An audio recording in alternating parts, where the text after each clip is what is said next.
And now, you're tuned in to RBLR, the home of Tampa Bay's RBLR Sports. Ladies and gentlemen, welcome to the hottest podcast in town. Get ready to set the airwaves on fire as we dive deep into the world of the Tampa Bay Buccaneers. This is RBLR Bucs. Well, we're burning up the charts as your Buccaneers stand tall at 3-1 right now, heading into the bye week. That's right, folks. We just scorched our division rival, the New Orleans Saints, with a sizzling victory that left them seeing red. Well, Buccaneers Nation, it's time to take a breather, though. All right. We got this bye week ahead of us, so make the most of it. All right. Spend some time with your family, kick back and relax, and enjoy the sizzle of victory while it's still hot. Because when we return for the second half, or basically 2/3 of the rest of the season, it's going to be an all-out inferno on the field. You feel me?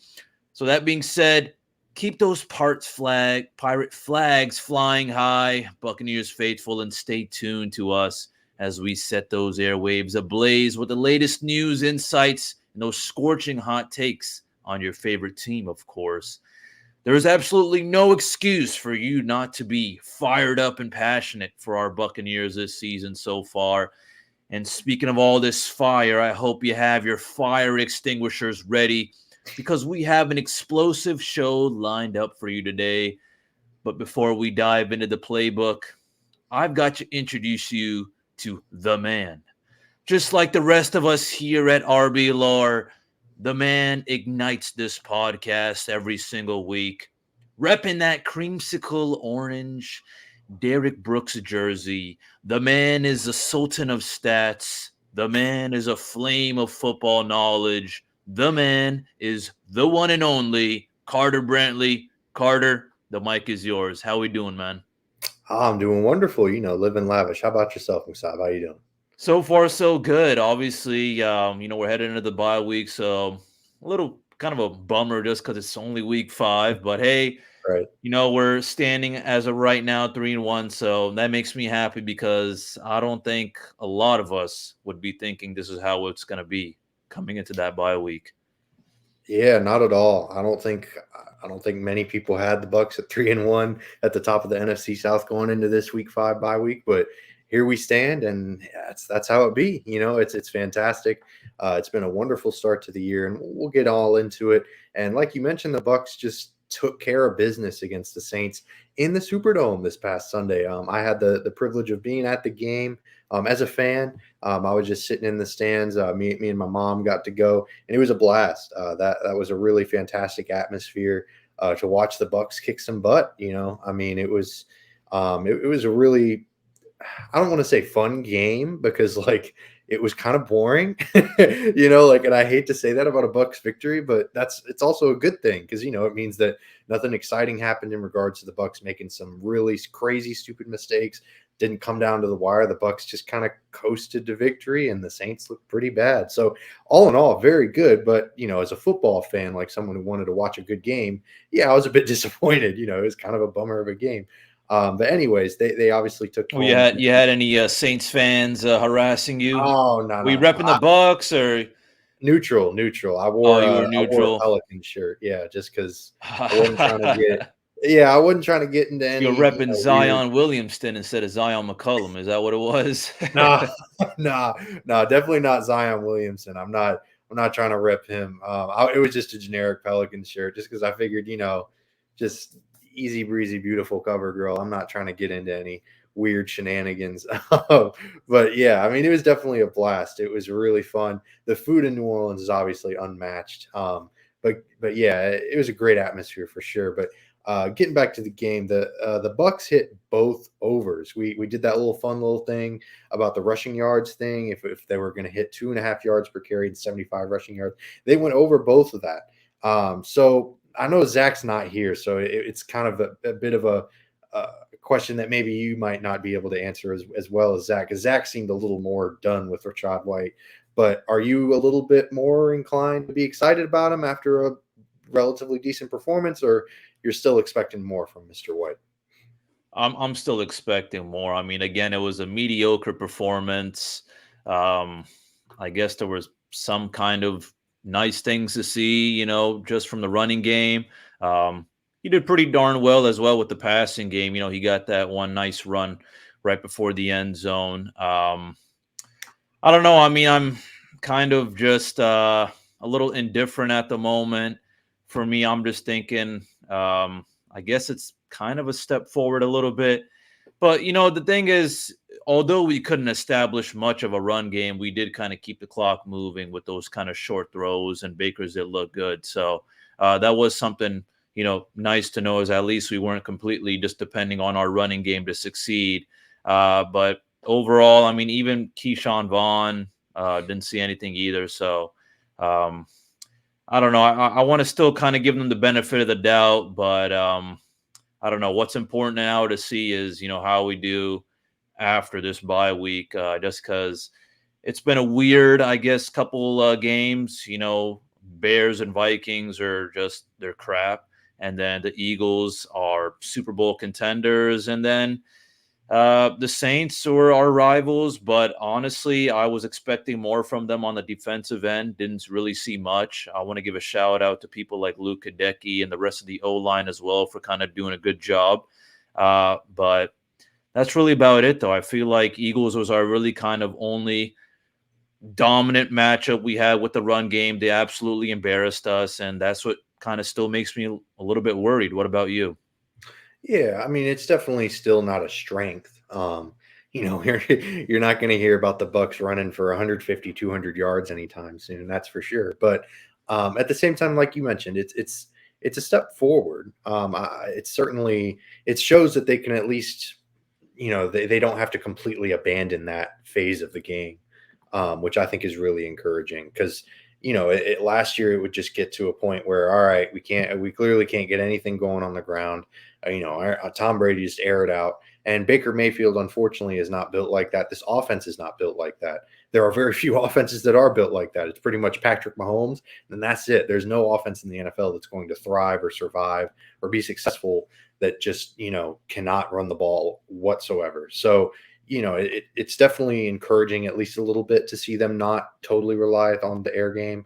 But like you said, there's still room for improvement. There's still room for growth because while it was a decent enough performance from Rashad White, there was also, there's still, like we keep saying, some room for growth. But that's encouraging. I feel like that we expect him to play a little better as the season progresses.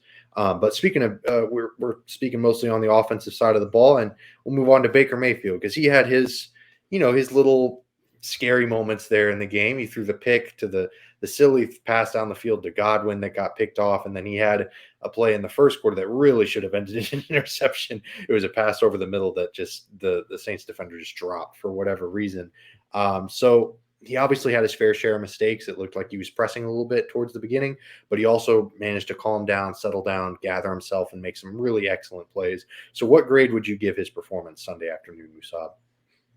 I'm going to go with just a solid B, just because, I mean, he was under fire, but, he wasn't really panicking at all. He came through again with his mobility. I honestly think it's super helpful, especially on those kind of third down conversions as well.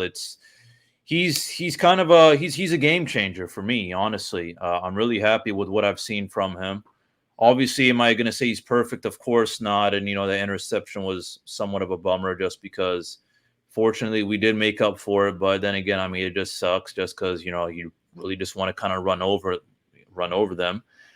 But from what, I've seen so far, I am honestly extremely satisfied with his performance, especially against a really good defensive team. This is a team that we were talking about last week that wasn't allowing, 20 or more points to their opponents. And, here we are. So overall, I am very happy with what he's done for us. He's a fighter. That's what I like about him, the most.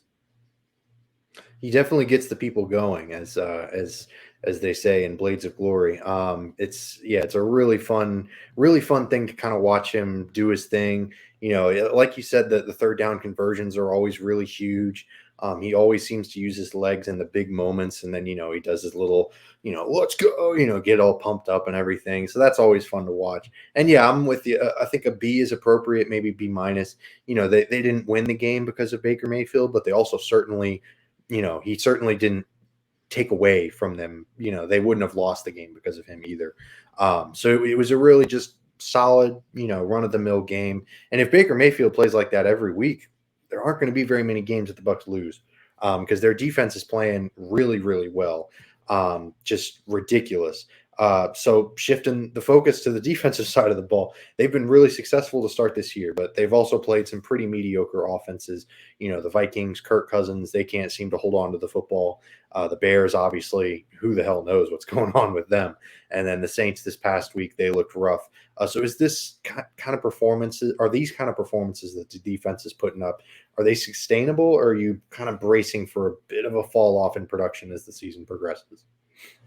I think it's sustainable, but we have yet to see how we do against, solid teams. For example, like the Lions that will play after our bye week. That's a good point. Just because what we've seen so far, at least with our opponents' offenses, is we weren't really able to do much against the Eagles, and then the Bears, Vikings, and the Saints. I mean, the Saints also had a banged up quarterback, a depleted offensive line. So we really took advantage of that. We were super aggressive, but I want to give a big shout out, first of all, to Antoine Winfield Jr. for Yeah. just being everywhere. Yeah. I think, he was definitely a lot of people's player of the game. I'm sure he was your player of the game as well, just because For sure. he stood out. He really did. From the fumble, the sack, just to blocking that deep ball, he was everywhere. So, when it comes to our DBs, I am somewhat, I guess, okay with what's happened so far. We got guys that are banged up right now. But when it comes to the D line, I am thinking I want to see a little bit more pressure. I mean, look, we have a really dominant D line, but it always seems like we might be like a step away from a sack or something. JTS did ball out. I think it was against the Bears, Mhm. but I want to see a little bit more action. I want to see a little bit more kind of chaos from people like JTS and Logan Hall.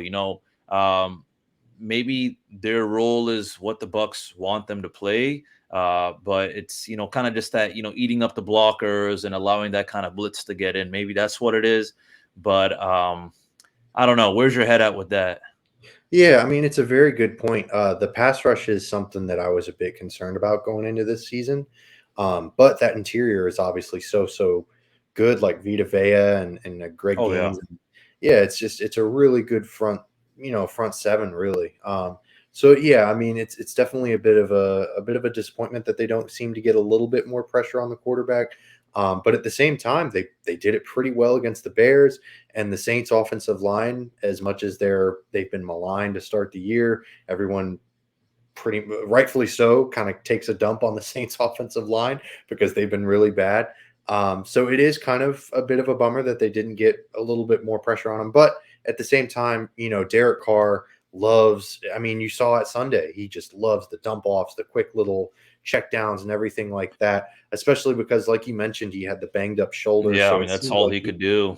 yeah, it seemed like he just didn't have enough confidence to push the ball down the field, go through his progressions, and really try to, go deep. Because the one, I mean, he had a few throws where he tried to push it down the field and it looked bad. I mean, there was Oh yeah. the one to Chris Olave where it was like Olave was wide open. I mean, it was a busted coverage or something like that, and Carr just underthrew him by about a mile. It was tough to watch.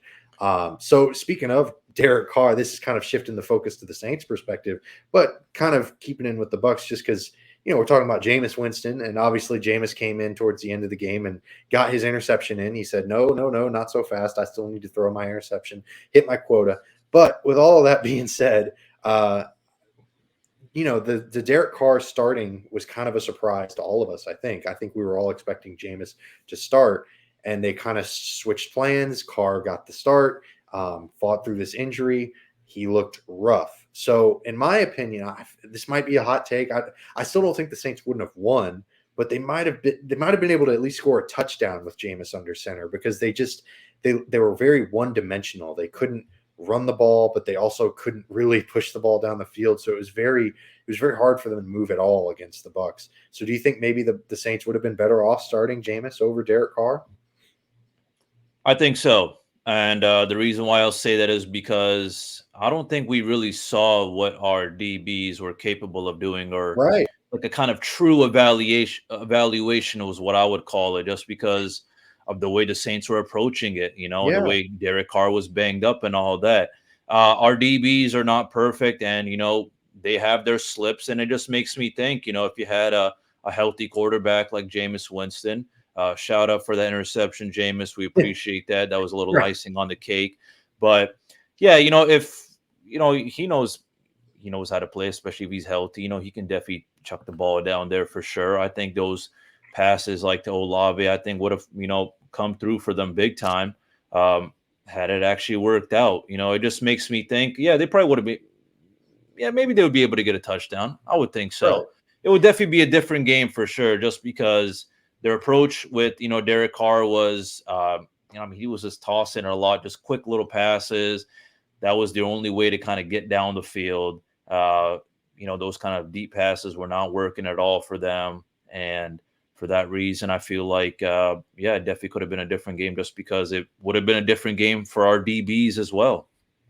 Yeah, I mean, it would have given them something to do other than just Yeah. watching Devin White or Levante David or Antoine Winfield Jr., whatever, make tackles on Alvin Kamara, or oh my God, watching that fullback Adam Prentice get the ball like 3 or 4 or 5 times throughout the game was just kind of depressing. I mean, it was just like, dude, he had the fumble, he had the dropped pass. I mean, it was just a rough game for that guy.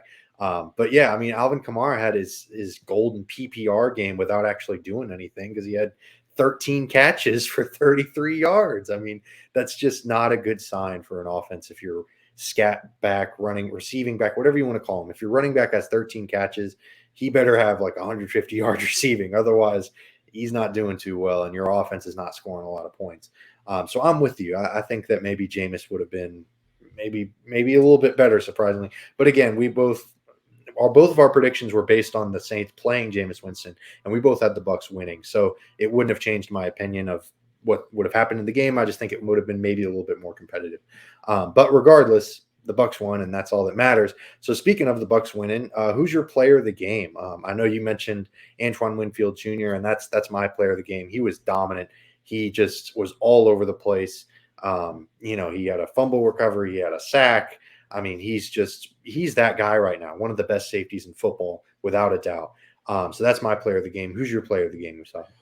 I mean, it's clear and obvious. I feel like it obviously should be Antoine Winfield Jr. for everyone who is watching. And I would say the same, but I just want to give a shout out to Devin Tompkins, just Absolutely. because to me he's proven to be a drastic upgrade over someone like Jalen Darden. Both as a receiver and a returner, he stepped up big time for us. That diving touchdown, honestly, was really nice to see Yeah. overall. I like our young guns and what we got, from Trey Palmer to Devin Tompkins and Raheem Jarrett. So I'm going to go with Devin Tompkins, just because I don't think anyone was expecting him to kind of perform like he did against the Saints.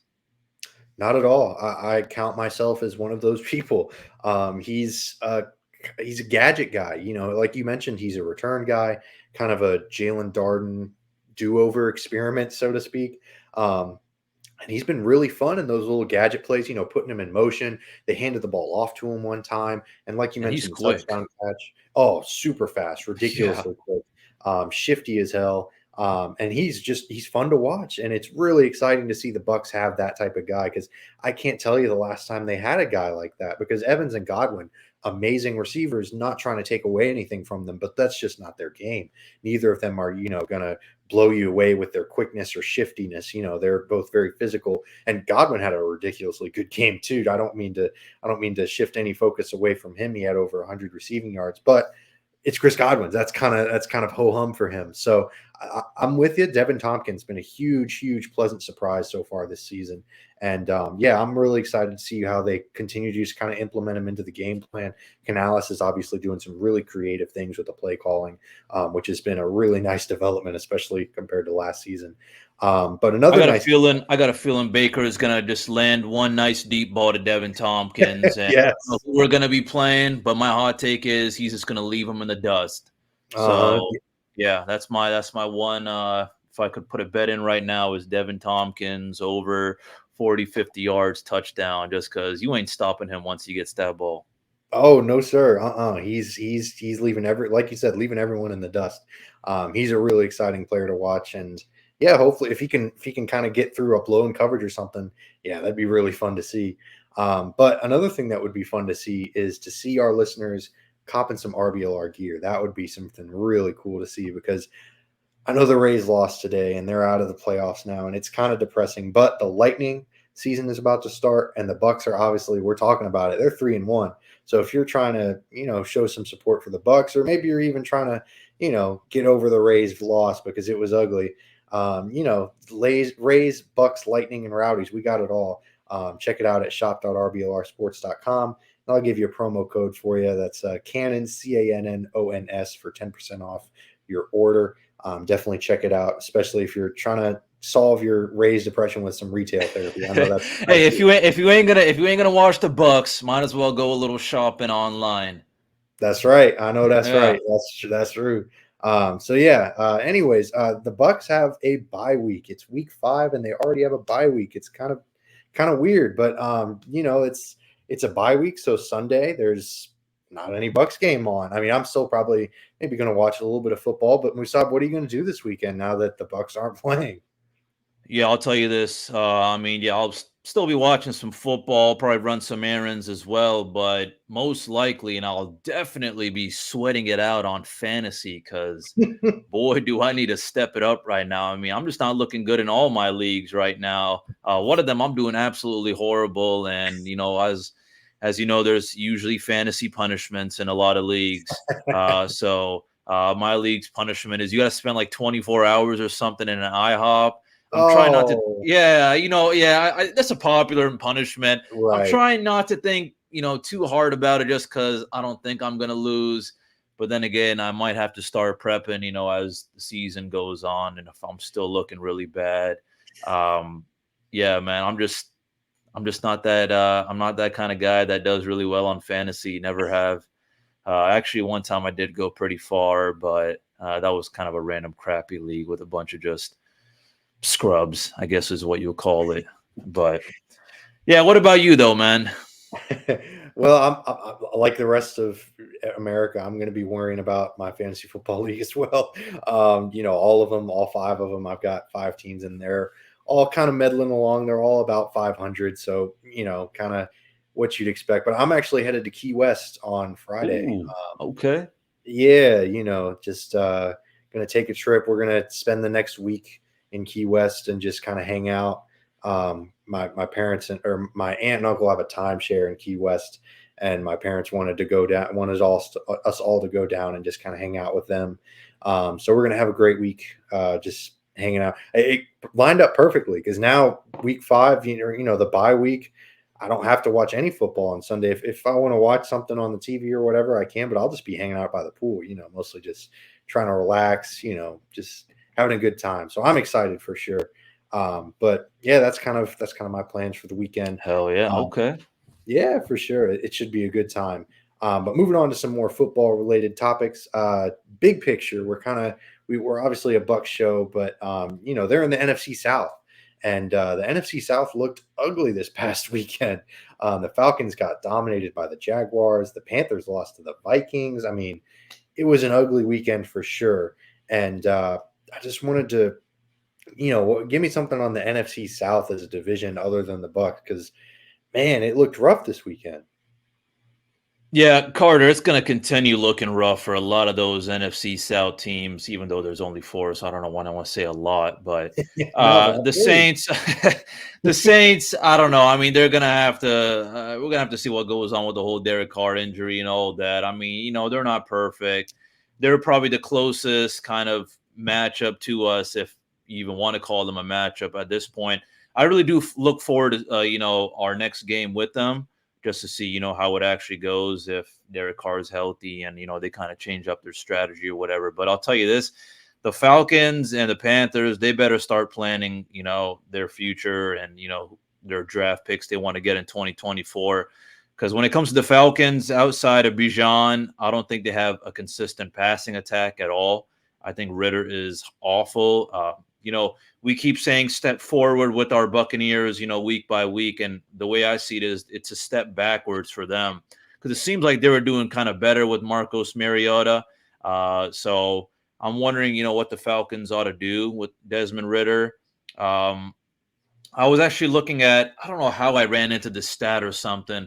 I think I was just scrolling through some random NFC South posts, these random Buck accounts, and there was a random Falcon account, and it was saying like the current Atlanta Falcons like receiving yards leader is Jonnu Smith, who is their second string tight end.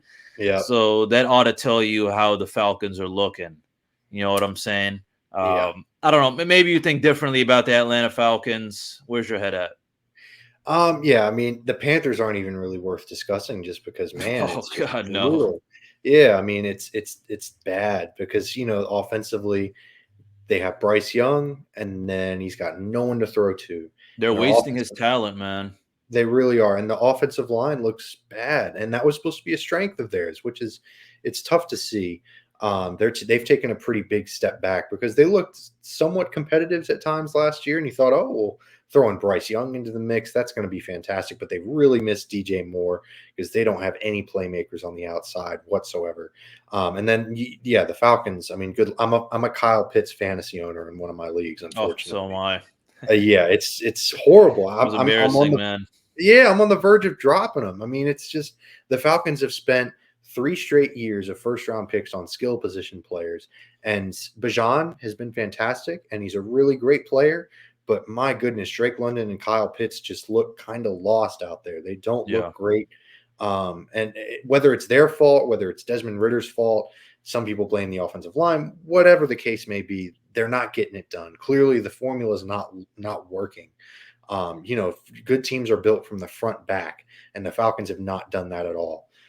So yeah, it's hard to see a team with some talent. I mean, every NFL team's going to have a little bit of talent, unless it's the Chicago Bears, I guess, or the Arizona Cardinals, maybe. But every team's going to have. But even the Cardinals beat the Cowboys. But anyways, every team has a little bit of talent, and it's hard to see that talent get wasted on bad teams. And as for the Saints, I mean, they're banged up. Derek Carr's got that shoulder thing, like we've been talking about. So we'll see how they move going forward. They're definitely going to have to change something on the offensive side of the ball because they looked bad against the Packers too. The previous week, Derek Carr got hurt. I get it, but it's been rough. It's been tough sledding for them offensively, and they're kind of squandering a really good defense. So I don't know. It'll be really interesting to see moving forward. But I just thought it was really interesting to kind of take a bigger view at the NFC South and just kind of share our thoughts on it. But moving on, is there moving more towards the Bucs side of the ball or side of the things, whatever you want to call it? Is there any area that you think the Bucs really? What's the biggest weakness for the Bucs moving forward? Because a team that's 3-1 doesn't necessarily have any weaknesses or very many weaknesses, but it's only been 4 games, so there's still stuff for them to work on. So what's kind of the biggest thing moving forward that you'd like to see the Bucs improve? Probably just the kind of whole offensive line, but as well as kind of working together with the kind of run game as well. For sure. Just because I'm thinking, hey, listen, we're doing fine right now, but if we want to have a decent season, we're going to have to work on that run game for sure, creating opportunities for our running backs, even creating opportunities for Baker Mayfield. Now, what I've seen so far is pretty decent. I think we're improving, definitely week by week. Again, I want to give a shout out to Luka Decky for just Absolutely. absolutely locking up Cam Jordan. I forgot what play it was, but I mean, he just wasn't able. Oh, yeah, Cam Jordan wasn't able to get a Baker at all. I think that's what really gave Baker that time to get to Devin Tompkins for that diving touchdown. Yep. So I think we are improving, but I mean, we're not perfect, and we got ate up by the Eagles, which is really scary. But then again, thinking if they are the Super Bowl contenders, then maybe I might kind of you know give the Buccaneers a little bit of a break. But other For than sure. that, I would probably just say, what we're doing with our D line. I just want to see a little bit more aggression, a little bit more kind of, getting to the quarterback. I don't want to say there's anything super specific that we're just absolutely horrible at. Um, I will say that it could get ugly for our DBs, Carter, just because we haven't seen too much against an actual good team other than the Eagles, and we got cooked. And Absolutely. with the Saints, as we were already talking about earlier, it was kind of a different approach just because of a banged up car. So what we need to work on or slash focus on are those three things. The O line working with the run game, D line staying aggressive, and then just fingers crossed our DBs stay healthy and people like Zion McCullum step up to the plate when we need them, as well as D Delaney, who, hey, listen, we used to Hey, kind of, hey, we used to chuckle about him a little bit, here and there, but you know what, man, I'm gonna put a little bit of respect on his name now. Yeah, indeed, I got to give it to him because we have a fantasy league in the podcast, and my team name is D Delaney Breakout Season. So I'm going to take some credit for D Delaney improving so much this season. No, I'm just kidding. But yeah, all jokes aside, we've kind of given a hard time to the Bucs about their secondary lacking depth and the fact that D Delaney's out there, but he's proven to be at least adequate, and that's all you can really ask for. But yeah, I'm with you. The secondary hasn't yet really been tested other than the Eagles and then Justin Jefferson, and obviously both of those Justin Jefferson had an amazing game and the Eagles had an amazing game. So I don't know. That's going to be a tough thing moving forward for sure. And the pass rush, we've been talking about it a lot. I love that you brought that up. And I think the offensive line is definitely its interior. It's the center guard positions. Because Tristan Wirfs is the highest graded tackle in football right now, and he's making that transition over to left tackle. And Luka Decky's holding it down over there. I mean, hell shout yeah. out to him because he was. I don't want to say he was the to blame for all of the Bucs offensive line problems last season, but good gracious, he got benched. He looked ugly at the left guard position, and now, I mean, he's probably the second best offensive lineman they've got, Yeah. and that's not even necessarily meant to sound negative. It's just he's actually been pretty good. So yeah, Cody Mauch and definitely Robert Hainsey. It's tough to see the young guys struggle, and yeah, moving forward, if they can figure something out, it's got to get better because otherwise the running game is going to continue to struggle and maybe even get worse. Just because Rashad White takes the majority of the carries, Chase Edmonds is hurt unfortunately, and the tread's going to come. He's going to get tired as the season goes along. So especially if the offensive line can't do anything to help him out. And Carter, what was So the yeah, whole thing with Carter? What was the whole thing with like Sean Tucker not really getting anything going on there on the field? yeah, it's a I was bit trying to weird, figure that right? out as well. Right, yeah, But because Keyshawn Vaughn was kind of thought of as kind of just in case everyone gets hurt kind of thing, a real right, insurance policy. And he was brought out there and he didn't really do much, but shoot, I mean, anyone it's tough behind that offensive line to do anything. So yeah, I don't know. It was very strange to see Tucker get so little play. I will say he struggled to start the year. Like he has looked like an undrafted free yeah. agent, unfortunately. So I don't know what to make of it. It's just the Who lack of knows? Maybe Vaughn was just throwing like a really really bad tantrum or something, and depth. Bowles was like, you know what, fine, get in there. Right. Yeah, I mean, shoot, it's a tough thing. Yeah, I don't know. I don't know. That's certainly an interesting theory. We'll see if that continues to play out. If he continues to throw a little tantrum every week and get snaps. But regardless, it was nice to see him have a little bit of production.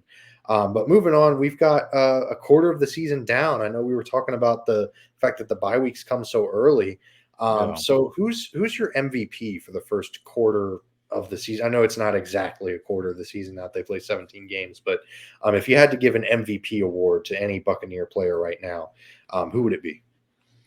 I'm gonna have to go Baker Mayfield just because I don't think anyone. Well, I'll take that back. Enough about everyone. I wasn't expecting Carter him to really ball out as much as he has. Okay, just the way he has performed with our team. I never really watched him too much in the past. I mean, I knew of him, and he had his moments to shine with the Browns as well. He's performed really well in the past, so it wasn't like he was kind of a hidden gem or something. it seems to me that this gem was found and then tossed away in like a junk pile or something. And then Right. Coach Bowles and the rest of this front office scooped up that gem, cleaned it up, and here we are. You know what I'm saying? So I do. chemistry is getting better and better week by week, Carter. I've mentioned so many times in the past. I honestly I love his kind of bulldog mentality, his mobility, his kind of just he really looks like a leader to me. You know what I'm saying? Is he perfect? Is he Patrick Mahomes? Of course not. All right. But what I've seen so far in these 4 games, the way he's performed, I really do think that he's just going to get better and better. Now, a little bit of kind of something to think about is we played 3 crappy teams, and one being the Eagles, or not being the crappy, being Eagles, and then one team which was really good, and he struggled. You know what I'm saying? So as of right now, he is my MVP just because I really haven't seen anyone else really kind of ball out other than Antoine Winfield Jr. But I don't know. There's just something to me that I really want to give Baker Mayfield the recognition he deserves. What about you, man? Absolutely. Baker Mayfield's definitely a very valid MVP of the first quarter of the season, but I got to give mine to Antoine Winfield Jr. just because the guy's just been, oh man, he's been all over the place. I mean, the statistics don't even really do it justice, even though he's got some good numbers for the safety position. He's just been really fantastic, and just kind of an anchoring presence on that secondary, especially because Carlton Davis was out against the Eagles, and I know they didn't perform super well against the Eagles, but this past week Jamel Dean was out. It's been kind of you got to deal with Zion McCollum and D Delaney again, who have played fine, but they're not exactly they're not Pro Bowl cornerbacks. They're not guys that are going to be amazing out there. So I think Antoine Winfield Jr. has also been a very stabilizing force on that back end of the secondary. So that's been really exciting to see, just because I know that it's a contract year for him, and I know that he's in the back of his mind, he's about to get paid because he deserves it. But yeah, I don't know. It's going to be tough for the Bucs to keep him, but it's still really exciting to see him play as well as he has been. And yeah, Antoine. It's nice to have someone reliable for sure on the Yeah, defensive end, especially in that kind absolutely. of DB unit for sure. So I'm right there with you, Carter. But at least for me, yeah, sure, we can give it a kind of MVP. But I think this last game against the Saints was kind of me kind of sitting back and saying, you know what, I'm comfortable with Baker. Right. Yeah. No, I feel you. I mean, Baker's definitely. Well, if it's we're splitting hairs by arguing about who the MVP is. If it's Winfield or if it's Baker, they've both been fantastic. Yeah. So I'm certainly not trying to take anything away from Baker or Antoine Winfield Jr. They've both been really really good, and especially like you said, Baker's been very calming. I mean, they've both been leaders on this team, I think. And I think that's something that's super duper valuable for a team that is going through a lot of changes this season. And, they're still winning football games regardless. So it's been really impressive. But with all of that being said, they're 3-1. And I got to be honest, I did not see this coming. I didn't see them this Neither did successful. So I want to talk about a grade for the first 4 weeks of the season. If you had to give the Bucs a grade, I'd give them an A. I mean, it's been really fantastic to see. But how about you, Musa? Maybe you're a little bit A minus or B plus or maybe lower, but for me, it's an A for sure. I'm going B minus. I am happy with what I've seen, but it was a little bit embarrassing against the Eagles, which is kind of why I give them that B minus. And Fair enough. we're not perfect. We have a lot of things to work on. For example, like we've already mentioned, like the O line, of course, and our rather very mediocre run game. So that's why I kind of want to be a little bit hard on them. But yeah, I'm going B minus just because I am overall happy with what I've seen. But there is something still telling me, Carter. I mentioned it already so many times in this podcast. Is just that we've played crappy teams. You know, 2 just normal crappy, 1 banged up Saints, and then the Eagles, which we lost. So there's only so much to make of it. I think that's what makes it so hard for me to really dive deep into it. But I'll just leave it at that. B minus. All right. Hey, B minus, fair enough. My only counter to that is just that, I always want to be careful about, you know, blaming a team for beating up on bad teams or like taking that as a sign of them. Well, they just played the Bears, they just played the Vikings, they just played a That is banged up true. Saints team, and which that's very valid, completely valid. I'm not going to sit here. Oh, well, they're 3-1, and so is Kansas City, so they're on the same playing field. That's not what I'm saying either. But I think it's also kind of a delicate balance to make sure that you still give a team credit for winning the games that they're supposed to win. They could have just as easily gone out there and lost to the Vikings and Bears and Yeah. stuff. So it's kind of one of those things where I definitely see where you're coming from. But at the same time, you look at their remaining schedule and they kind of play quite a few more teams like the Vikings and the Bears. Yeah. I mean, the Texans have been playing incredibly well. I think they've exceeded a lot of expectations, but they're not expected to be a super tough team. The Falcons, we've talked about them. The Titans, who knows what to make of them. Right. The Panthers, obviously, they get to play a couple of times. Ditto that with the Falcons. They get to play the Colts.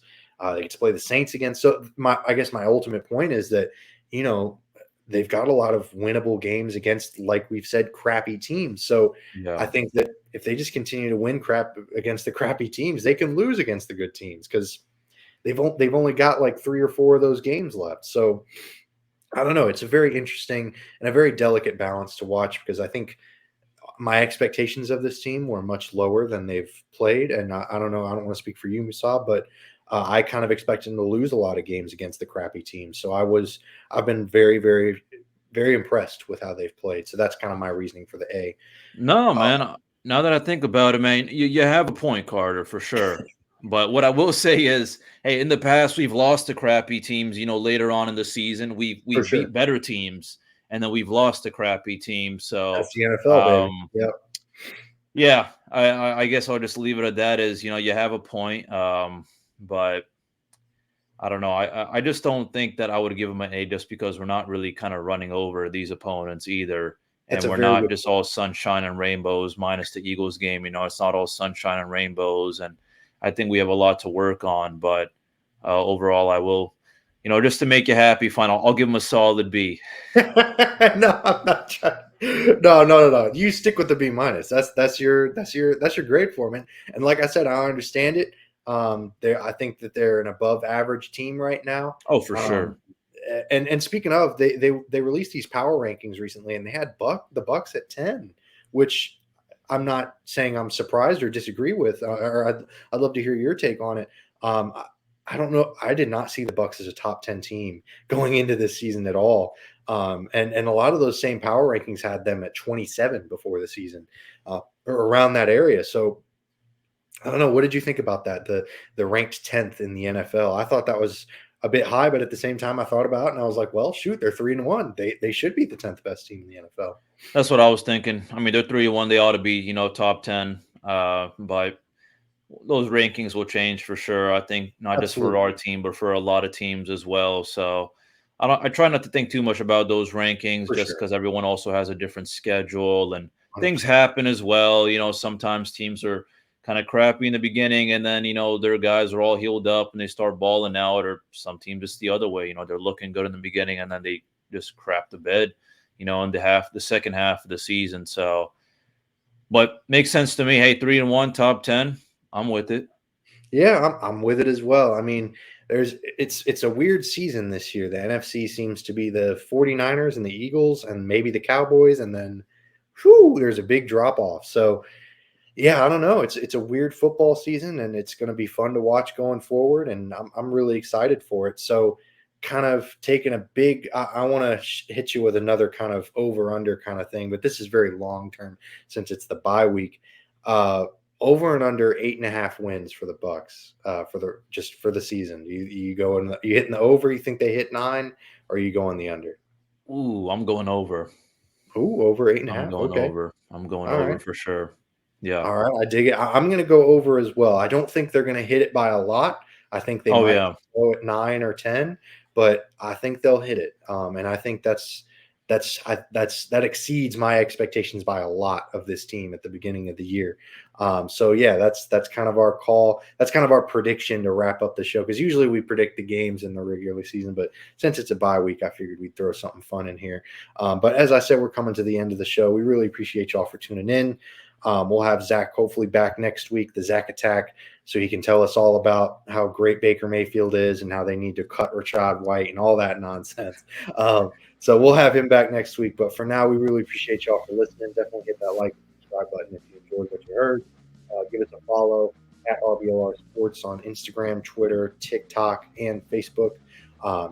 We've got all kinds of stuff there, all kind of Tampa Bay related content there. So definitely check us out. And like I said, thank you so much for listening. We really appreciate it. And we'll see you next week. As always, Go Bucs.